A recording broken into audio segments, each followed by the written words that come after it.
রাজধানীর হাতিরঝিল লেক থেকে মধ্যরাতে এক নারী সাংবাদিকের মরদেহ উদ্ধার করা হয়েছে। তার নাম রাহানুমা সারাহ। তিনি বেসরকারি টেলিভিশন জিটিভির নিউজরুম এডিটর হিসেবে কাজ করছিলেন। রাহানুমার স্বামী সায়েদ শুভ্রর ভাষ্য, তার স্ত্রী পানিতে ঝাঁপ দিয়ে আত্মহত্যা করেছেন। তবে পুলিশ বলেছে এটা আত্মহত্যা নাকি হত্যা তা ময়নাতদন্ত প্রতিবেদন হাতে পেলে বলা যাবে।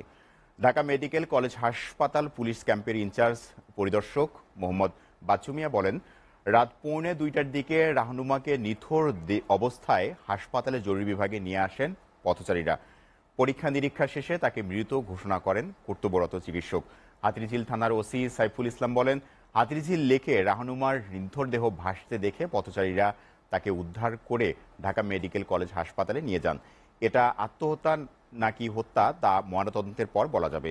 রাহনুমার বাবা যে অভিযোগ দেবেন সেভাবে ব্যবস্থা নেওয়া হবে। এদিকে মঙ্গলবার রাত 12টার দিকে সারাহ রাহনুমা ফেসবুকে একটি পোস্ট দিয়ে লিখেছিলেন, জীবন মৃত হয়ে থাকার চাইতে মরে যাওয়াই ভালো।